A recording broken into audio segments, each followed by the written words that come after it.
Gusto ko talaga I give my all para wala akong pagsisihan sakaling mawala siya. O, gusto niya lang daw, walang blaming. Okay? Hindi mo ko pwedeng sisihin, Shian Lim, na hindi ko ibinigay lahat kasi ibinigay ko lahat. Hindi mo ko pwede sisihin, Gerald, na kulang yung ibinigay ko sa yung pagmamahal kasi inalay ko na sa yung buhay ko. So, ganun pa rin si Kimi, mga kachika. At ngayon, siya naman yung nagde-demand.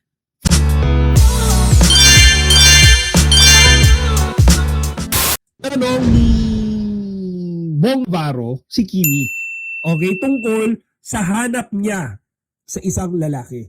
And kapag tinatanong ng ganito si Kimi, mga chika, madalas yan umiiwas. Okay, madalas yan, hindi yan nagsasabi. Okay, ng mga yan, tatawanan niya lang yan. Alam niyo yun, kung ano-ano lang sasabihin niya to make the topic go away. To make the question fade away para makalimutan na siya yung tinatanong. So kanina, mga chika, hindi siya nag-change topic and sinagot niya yun direkta. Okay, so ano nga ba yung sagot ni Kimi? Siyempre, papakinggan natin yan. Okay? Ayan. O sige, batiin muna natin to bago natin i-play to. Request ni Madam Wright, Madam Mirna. O, ayan na. Hello, Nanay Mirna from Bustos, Bulacan. Ayan, thank you po sa manonood ng vlog natin. Ingat palagi dyan, Madam Mirna. Bustos, Bulacan. Yung pangalan ng account niya, Raykester Santos, apo niya raw yan. Ayan, nakikigamit ng YouTube. Ayan. Inka. Ano ba ang gusto ko? Sabi niya si Bel eh. Di ba ang gusto? Si Bel daw kasi nauna. So, gusto ni Bel, yung madasalin, ganon, family first. Si Kimi tinanong. Okay? O ikaw, ano ba yung sa'yo? Alam mo, sa dami talaga na nangyari sa akin. Ayan, mga chika, sinabi niya, shinare niya yung mga previous experiences sa love life niya. Bakit seryoso? Ayan, ayan na, inagatungan na. Ayan ni Jackie. Namin, bigay todo, buhos. Ang gusto ko lamang talaga ay yung mahal ako. Yun, nakita niyo, mga chika. Ngayon lang nagsabi si Kimi niyan. At sinabi niya pa yan in live national television. Ang gusto niya lang daw talaga, yung mahal siya. Napakasimple lang.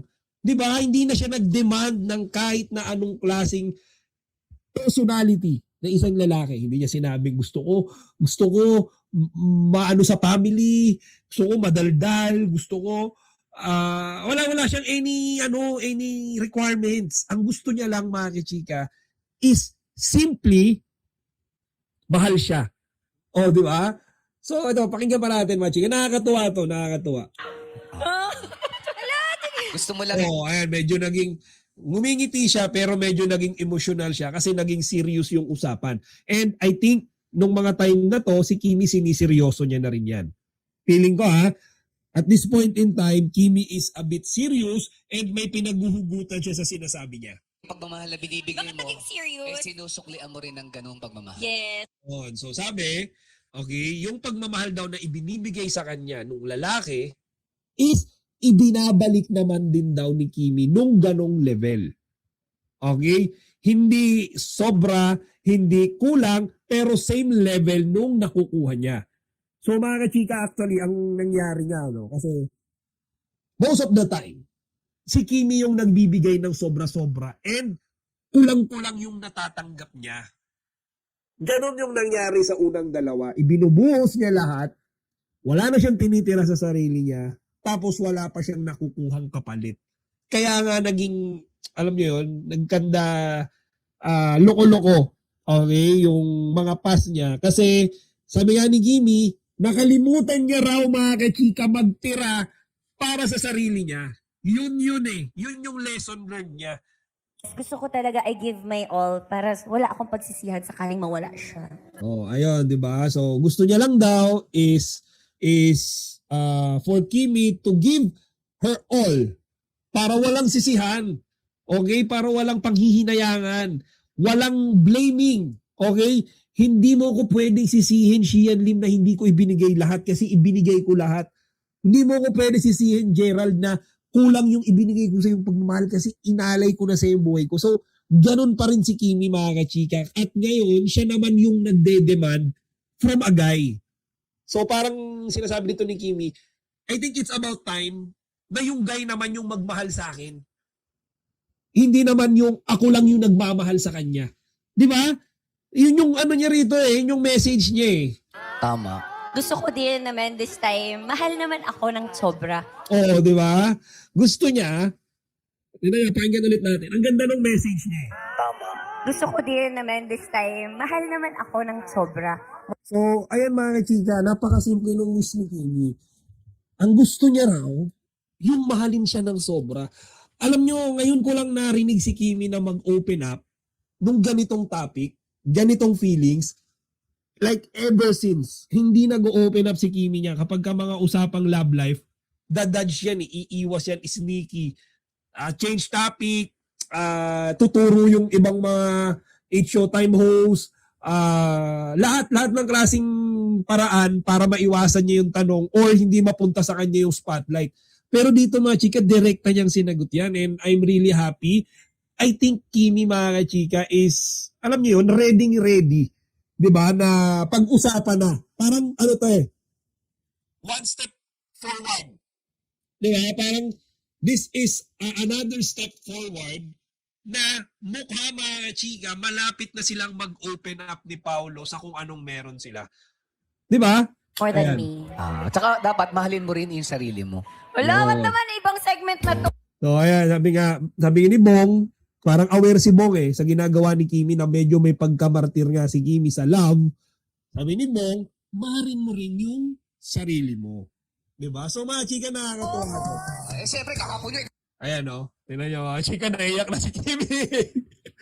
Nag-iiba rin tayo na segment eh. Kung ako'y Diba? magiging... Ayan. So, ayan mga chika, no? Actually nakakatuwa to. And ngayon ko lang narinig si Kimi na nag-open up nung ganyang nararamdaman niya. Okay? Let's go, Ate Kimi! So, ayun, parang dinadaan niya sa tawa this time. Pero mga chika, meron tayong nalaman sa kanya. And ang good news is mukhang pasado naman. Hindi nga mukha eh. Siguradong pasado naman si Paolo Abilino sa hinahanap ni Kimi. Di ba? Di ba mga chika? Kung titignan nyo si Paolo is more than tawag dito, more than enough. Okay? Kumbaga sobra-sobra yung love ni Paolo kay Kimi para hindi ma-reach. Okay? Para hindi maabot yung wish ni Kimi. Di ba? Kumbaga, kung wish ni Kimi is mahalin naman daw siya ng sobra-sobra, yung ibibigay sa kanya ni Paolo, doble, triple, times 4, times 10, baka nga times 100 pa mga chika, nung ibinigay sa kanya ng mga ex niya. Di ba? Ganun katindi. Kaya nga, kung titignan niyo si Paolo dun sa mga interviews nila, nitong Monday lang, di ba? Nagiging seryoso na si Paolo kapag may mga tanong tungkol sa mga relasyon, di ba? Actually, ano makita ang video, ito natatawa ako eh. LQ raw ang Kimpaw. Sigit lang natin to ha. Ako, Kim, hindi ko alam kung anong gagawin. Anong oras na hindi pa tayo maabot sa... Kaya nga, hindi ko na alam talaga kung anong gagawin natin. Nakaka-stress. Nag-aaway sila. Ano, tara na? Paolo, come on, Kim. Please, let's get our act together. We have to resolve our issues. How? Oh, ayan. How? May maliit pa silang pa-excite eh, no? So, ayan mga chika, no? Again, kagaya ng sinabi ko kanina, this is another step, okay, towards doon sa pagiging ready nila na magtapat o aminin sa ating lahat kung ano ba talaga yung meron sila ni Paolo. Kasi ito mga chika, nagsisimula ng mag-open up eh. Isipin nyo si Kimi, ayaw nga magsumagot niyan kapag kausapang love life eh. Di ba? Ngayon, aaminin niya, ang gusto ko yung mahal ako, yung ako naman yung mahal. Kasi lagi na lang ako eh. Gusto ko yung ako naman yung mamahalin nila ng sobra. So, mga chika, yun yung gusto ni Kimi. And kagaya na sinabi ko kanina, yung binibigay sa kanya ni Paolo, sobrang qualified si Paolo doon sa requirements ni Kimi. Okay, wala nang iba.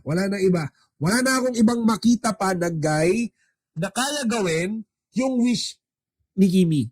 'Di ba? Karamihan sa mga guys ngayon, una nilang minamahal, hindi yung girl. Yung karir nila.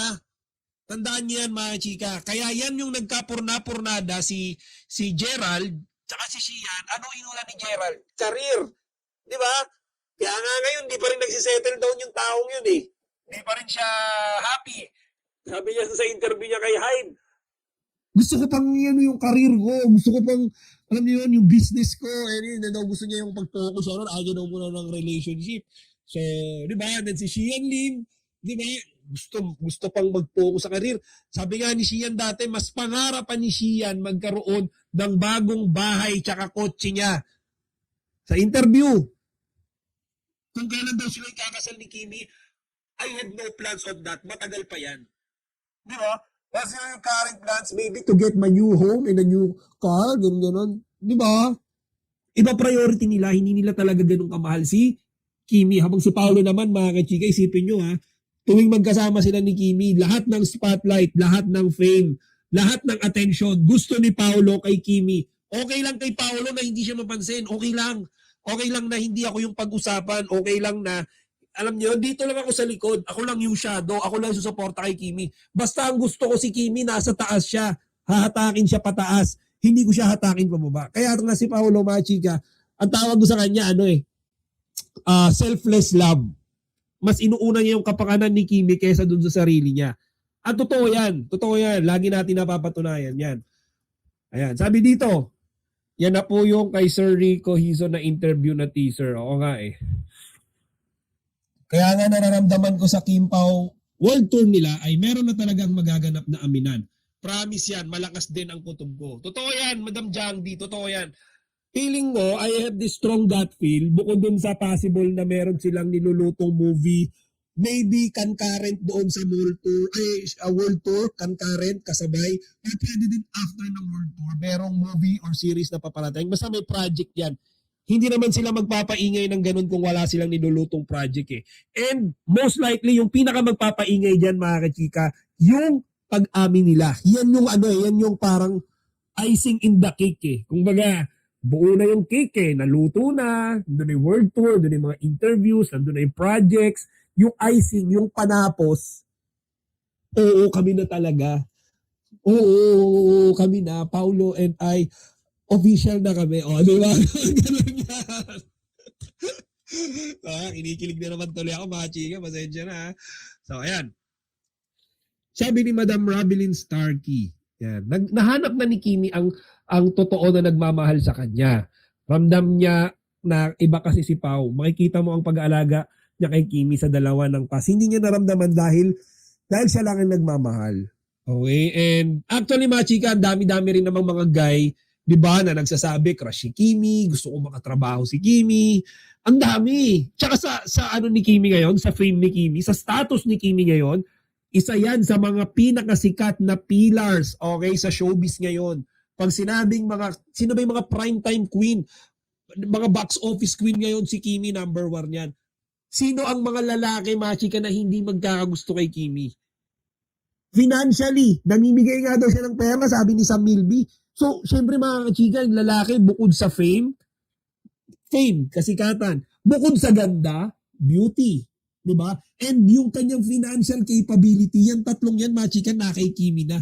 Pang-apat pa yung kanyang power. Influence. Kapag si Kimi nagsalita, lahat makikinig. Pag si Kimi sinabing, bumili kayo ng mga ganitong damit or ganitong bags, bibili lahat. Ganon kalupit si Kimi. Kaya ang daming mga lalaking, alam niyo yun, umaalalaligid kay Kimi. But, tira niyo mga chika, si Paulo lang yung wine-welcome niya. Diba? Si Paulo lang. Sabi nga doon sa interview, diba? Kung sila hindi masaya sa isa't isa, ba't nila tatanggapin yung project together? Diba? Kung si Kimi hindi siya na komportable kay Paulo, ba't niya kukunin yung project? Same goes to others artista. Yung ibang artista, di ba, yung mga love team na nabuwag. Kaya nga hindi na nasundan yung love team nila eh. Bakit? Ayaw na nilang kasama yung ka-love team. Di ba? Si Catherine ayaw nang kasama si Daniel. Di ba? Nung nag-break si Enrique tsaka si Liza, actually hindi pa sila umaamin. Pinaramdam na nila sa atin na parang sila hiwalay na. Ayaw na ng project magkasama. Di ba? Kasi hindi na masaya, hindi na comfortable. So si Kimi tsaka si Paulo, tanggap sila ng tanggap. Pengi pa ng project kasi gusto namin lagi kaming magkasama. Ganun lang kasimple yun eh. Okay, so ayan mga chika, good news to again. Napakaganda ng event na to, senaryo na to sa H Showtime.